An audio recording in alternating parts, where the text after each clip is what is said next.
What's up guys, hope you're doing great. This is your boy Kobe Shots. In today's video I'm going to walk you through my timeline of this music video that I edited, and you guys loved it so much, and so I decided to also add something to it, which is going to also add on the spice as you watch through how I cut my shots, how I applied my effects, especially talking about color grading, and also I came bearing gifts. I'm going to give you a LUT.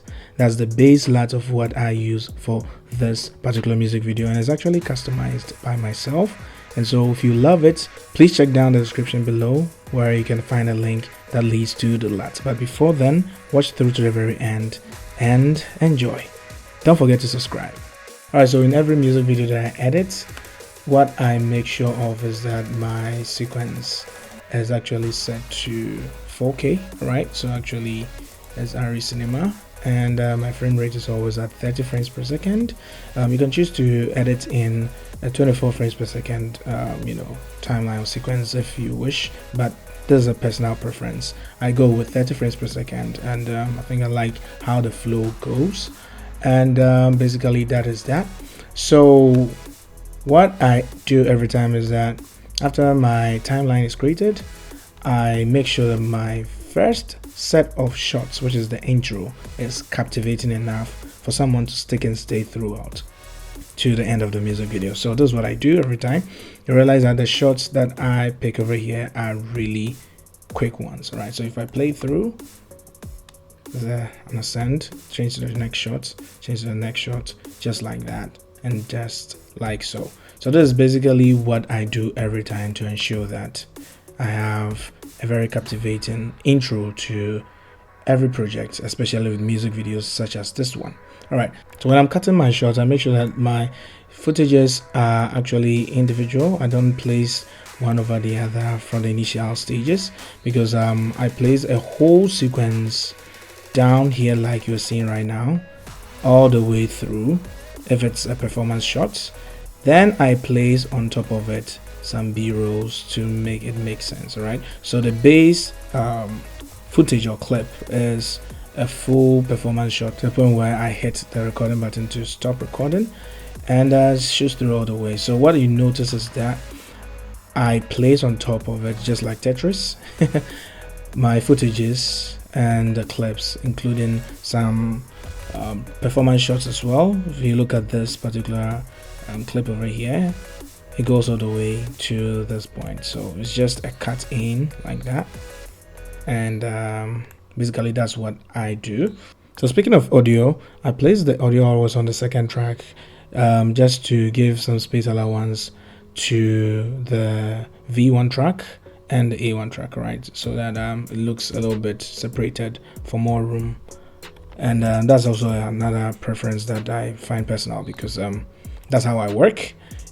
Probably you can choose to, of course, close it down and actually use the first track instead of the second, but this is what I always do. Just gives me some breathing space. All right, so what I do is I place the performance shots right on the audio to ensure that syncs. I have a full video talking or illustrating exactly how I go about syncing my footages. I'm going to leave a link down in the description below to check it out, and also up there, so click on it if you want to look at that particular topic. So with the build up of the footages, you notice that I keep on climbing, all right, and that's because I don't want to delete any footage regardless of the fact that it's not going to be usable, but still maintain it, and I build on top of it. If you don't have a very high performing computer, this might give you a little bit of latency in the playback, but with my computer it's just perfect for 4K footages like what I get from the Blackmagic Pocket Cinema Camera 6K Pro. And when I build on top of it, I'm able to add effects and watch it in real time in full resolution for the playback. So that's one thing that I enjoy, building up on it and not really deleting any footage, because you can always go back to some of the clips, and if you run out of options, I mean. So one very important tip, if you are the camera operator as well as the director doing everything, or let's say you are on set yourself to monitor exactly what goes on during the shoot, it helps you to plan your shots as you shoot. So personally, what I do is once I'm shooting, I'm editing it in my head. So I started with the very first shots right on this deck where the swimming pool is, and I shot it all the way to the very end because I might want to add some of the shots of the the initial footages to probably the back over there towards the end of the song. So what I do is I shoot it all the way through to the entire music with the first outfit on every music video that I shoot. So you notice that that's what is happening over here. Then we jump into the next set of shots, which is over here. You notice that their outfits are different, their costumes are different, and so what I did was I shot this for the second verse from the artist after the first chorus. All right, so down below I've left a link to the music video itself, so you can check it out after watching this video. So basically that's what I do, and it makes it very seamless and very easy when you are editing because you've already predetermined how the shots are gonna go. So the first verse is for one outfit all the way through to the end. Then the second verse, I don't have to bother shooting all the way from the beginning to the end, but rather from the spot where I want to start, let's say the second verse, for instance, in my case, for this particular music video. And that's basically what I do. And we move on to the third outfit, the third set of outfits for the actors or the artist and the model. This involved just two people and really made the work so easy because we had all the space to ourselves, and most importantly we could use the environment very much because it was just the two of them and I could move around, maneuver with my camera movement. All right, so with this, it was just part of the storyline.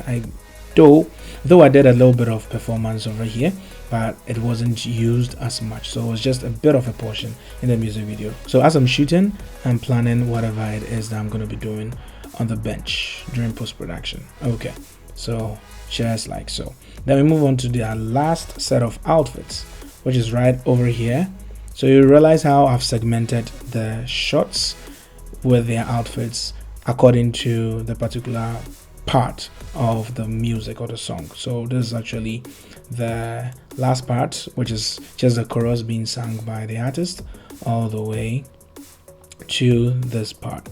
Okay, so there's an interlude, or would I say a third verse, where the artist in his next on the final outfit sings to the camera set on a tripod. And with this particular shot, I decided to imply nightfall. Actually, it wasn't evening.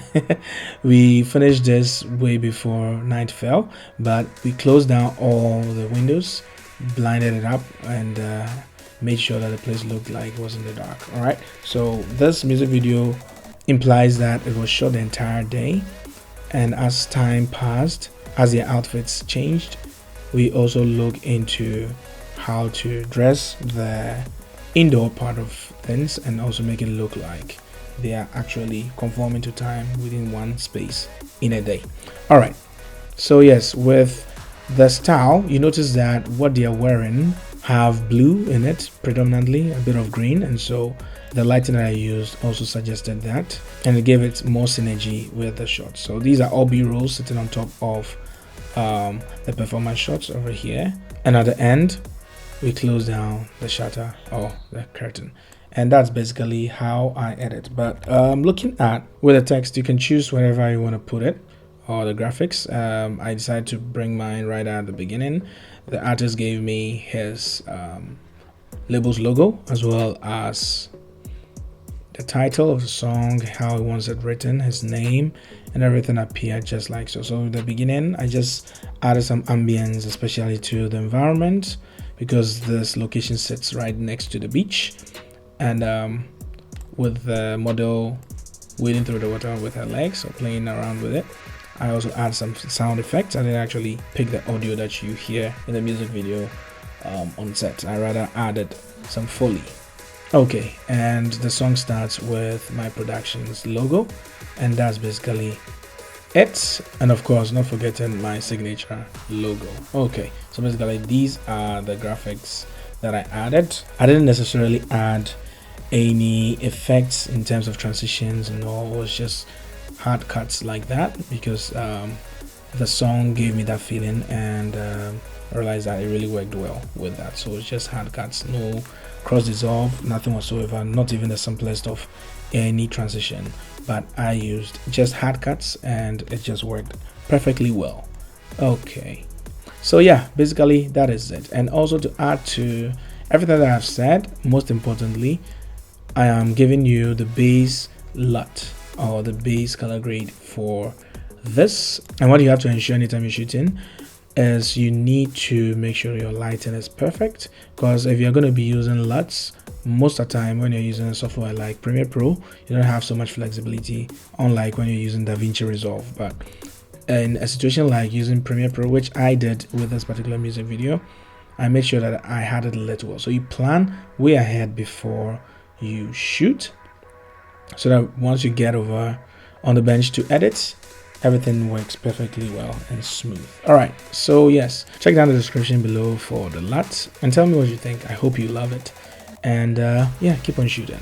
So thank you very much for watching this video through to the very end. If you enjoyed it, please give it a thumbs up, subscribe to my channel, and turn on the post notification button, and I'm gonna see you in the next video. Have a wonderful day. See ya.